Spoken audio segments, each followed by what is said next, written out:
क्या होता अगर देवसेना शिवगामी की बात मानकर भल्लाल देव से शादी कर लेती। सुनने में ये बस एक अल्टरनेट सिनेरियो लगता है, लेकिन भाई अगर सच में ऐसा हो जाता ना तो बाहुबली की पूरी कहानी बदल जाती। और सबसे इंटरेस्टिंग बात, अमरेंद्र बाहुबली कभी मरता ही नहीं और वो माहिष्मती का राजा बन जाता। राजमाता शिवगामी देवी को साक्षी मानकर मैं ये शपथ लेता हूँ।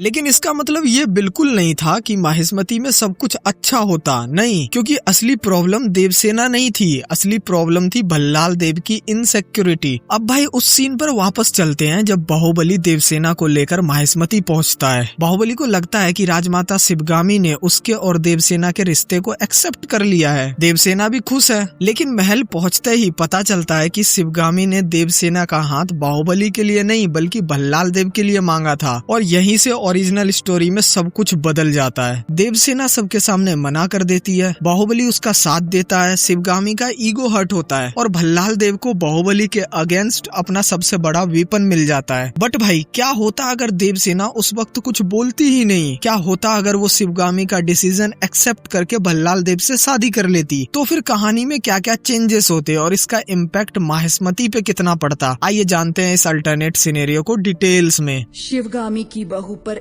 इतना अहंकार आकर्षक लगता है। तो देखो, इसका सबसे पहला इम्पैक्ट पड़ता अमरेंद्र बाहुबली पर। सच सच बताओ, तुम्हें क्या लगता है, क्या बाहुबली देवसेना के लिए भल्लाल देव से लड़ता? मेरे हिसाब से नहीं, क्योंकि बाहुबली के कैरेक्टर की सबसे इम्पोर्टेंट क्वालिटी ये थी कि उसका प्यार पॉजिटिव नहीं था। वो देवसेना को पाना नहीं चाहता था, वो देवसेना को खुश देखना चाहता था। इसलिए अगर देवसेना खुद शादी के लिए हाँ कर देती तो बाहुबली उसके डिसीजन को एक्सेप्ट कर लेता। वो शादी में खड़ा होता, सबके सामने मुस्कुराता, भल्लाल देव को बधाई भी देता और अंदर ही अंदर भाई का इमोशनल सिस्टम विंडोज एक्सपी की तरह क्रैश हो रहा होता। लेकिन बाहुबली अपना दर्द किसी को नहीं दिखाता और यहीं से उसके कैरेक्टर का एक कम्प्लीटली डिफरेंट वर्जन देखने को मिलता। एक ऐसा बाहुबली जो बैटलफील्ड में नहीं अपने इमोशन से लड़ रहा होता है। अब भाई सोचो, बाहुबली बचपन से सेक्रीफाइस करता आया था, उसने हमेशा माहिष्मती को खुद से पहले रखा, लेकिन पहली बार उसकी लाइफ में देवसेना के रूप में कोई ऐसा इंसान आया था जिसे उसने अपने लिए चाहा और वो भी उससे मिलकर उसके भाई की पत्नी बन जाती है। बाहुबली के अंदर गिल्ट भी होता, शायद वो खुद को ब्लेम करता कि अगर उसने पहले शिवगामी से अपने प्यार के बारे में बात की होती तो ये सब होता ही नहीं। लेकिन ट्विस्ट ये है, बाहुबली का दिल टूटना माहिष्मती के लिए एक्चुअली में फायदेमंद होता।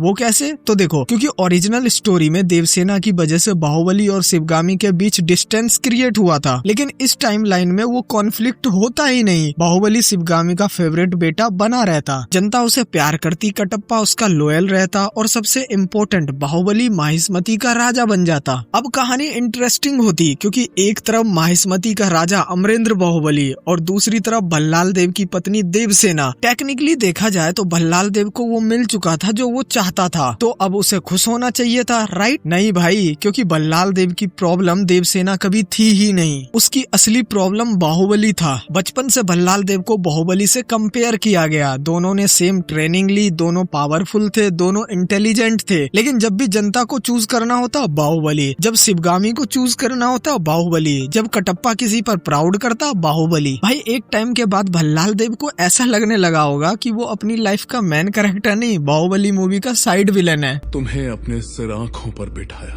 और तुमने मुझे ठुकरा कर बाहुबली को क्यों अपना लिया? और यहाँ भल्लाल देव को डिफेंड करना भी जरूरी है। उसकी इनसिक्योरिटी कम्प्लीटली हवा में पैदा नहीं हुई थी। उसका बाप बिज्जाल देव बचपन से उसके दिमाग में पॉइजन भर रहा था। उसे बार बार ये फील कराया गया कि माहिष्मती का सिंहासन उसका हक है और बाहुबली उस हक के बीच खड़ा है। प्रॉब्लम इनसिक्योरिटी होना नहीं थी। हम सब इनसिक्योर होते हैं, किसी को अपनी लुक्स को लेकर इनसिक्योरिटी होती है, किसी को करियर को लेकर, और कुछ लोग तो दोस्त की इंस्टाग्राम स्टोरी देख के डिप्रेशन में चले जाते हैं कि भाई ये गोवा कब चला गया। लेकिन भल्लाल देव की प्रॉब्लम ये थी कि उसने अपनी इनसिक्योरिटी को समझने की जगह उसे हेट्रेड बना दिया। और अब इमेजिन करो, भल्लाल देव महल की बालकनी से नीचे देखता है, हजारों लोग बाहुबली का नाम चिल्ला रहे हैं और उसके पास देवसेना खड़ी है, लेकिन क्या देवसेना भल्लाल देव को वैसे देखती है जैसे वो बाहुबली को देखती थी? बिल्कुल नहीं। और यही चीज भल्लाल देव को अंदर से और तोड़ती है। उसके पास देवसेना का रिश्ता होता है लेकिन उसका प्यार नहीं, उसके पास महल होता है लेकिन राजगद्दी नहीं, उसके पास पावर होती है लेकिन जनता जनता का रिस्पेक्ट नहीं। मतलब भाई आदमी के पास सब कुछ है फिर भी कंपैरिजन का सब्सक्रिप्शन कैंसिल ही नहीं हो रहा। और अब आते हैं देवसेना पर। क्या देवसेना भल्लाल देव के साथ पीसफुली रह पाती? मुझे नहीं लगता, क्योंकि देवसेना का कैरेक्टर कंप्रोमाइज करने वाला था ही नहीं। वो इंडिपेंडेंट थी, स्ट्रॉन्ग ओपिनियन रखती थी, गलत चीज देखकर चुप नहीं रहती थी। हो सकता है शुरुआत में वो शिवगामी का डिसीजन का रिस्पेक्ट करते हुए भल्लाल देव को एक्सेप्ट कर लेती, लेकिन धीरे धीरे उसे भल्लाल देव की रियलिटी समझ आती। उसकी जेलेसी, उसका ईगो, उसकी पावर की भूख और सबसे डेंजरस बाहुबली के लिए उसकी हेट्रेड। यहीं से देवसेना और भल्लाल देव की मैरिज टॉक्सिक होने लगती। और आयरनी देखो, जिस देवसेना को पाने के लिए भल्लाल देव ने इतने गेम्स खेले, वही देवसेना उसके सामने बाहुबली की तारीफ करती है। जब बाहुबली जनता की हेल्प करता है, देवसेना रिस्पेक्ट करती है। जब बाहुबली सेक्रीफाइस करता है, देवसेना इम्प्रेस होती है। और भल्लाल देव हर बार ये सब नोटिस करता है। अब भाई सोचो, तुम किसी इंसान से ऑलरेडी जेलस हो और तुम्हारी वाइफ भी उसी इंसान को तुमसे ज्यादा रिस्पेक्ट करती हो, तुम्हें कैसा फील होता? भाई थेरेपी लेने का टाइम था, लेकिन भल्लाल देव थेरेपी नहीं लेता, वो विज़ाल देव की एडवाइस लेता है। और यही माहिष्मती की सबसे बड़ी प्रॉब्लम बन जाती है। विज़ाल देव धीरे धीरे भल्लाल देव को कन्विंस करता है कि जब तक बाहुबली जिंदा है तब तक ना माहिष्मती सच में उसकी होगी ना देवसेना। और फिर शुरू होती असली पॉलिटिकल गेम। भल्लाल देव बाहुबली के अगेंस्ट कॉन्स्पिरेसी करता, लेकिन इस बार प्रॉब्लम ये है कि शिवगामी और बाहुबली के बीच कोई कॉन्फ्लिक्ट नहीं है। बाहुबली अब भी शिवगामी का फेवरेट बेटा है, तो बाहुबली को फंसाना पहले से ज्यादा मुश्किल होता। और हो सकता है यही देवसेना सबसे इम्पोर्टेंट रोल प्ले करती, क्योंकि महल के अंदर रहकर वो भल्लाल देव और विज़ाल देव की प्लानिंग को डिस्कवर कर सकती थी। और जिस दिन देवसेना को पता चलता कि भल्लाल देव बाहुबली को मारना चाहता है, भाई उस दिन माहिष्मती में फैमिली ड्रामा नहीं, सिविल वॉर शुरू होता। बाहु, ये क्या व्यवहार है?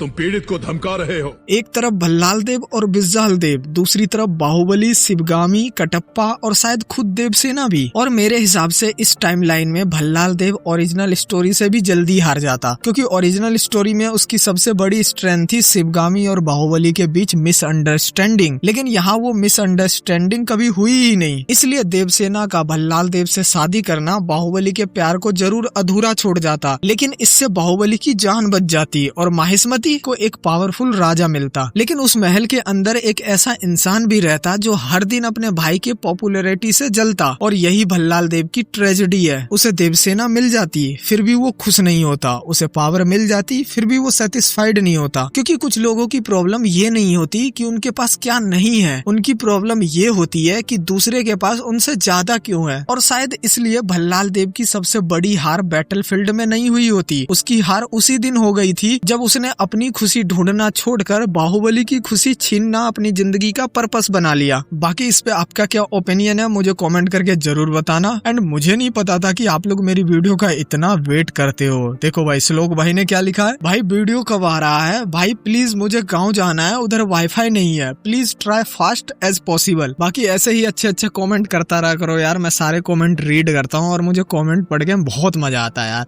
लिटरली। और मैं सबका रिप्लाई भी करता हूँ, तो कॉमेंट करते रहा करो। एंड मुझसे अगर 1-to-1 बातें करना है तो इंस्टाग्राम पे आ जाओ। इंस्टाग्राम पे मैं सबके साथ थ्योरी शेयर भी करता हूँ और लोगों के आइडियाज भी लेता हूँ, तो इंस्टाग्राम पे आ जाओ। वीडियो अच्छी लगी तो वीडियो को लाइक भी कर दो यार, आप लोग लाइक नहीं करते तो वीडियो को लाइक कर दो।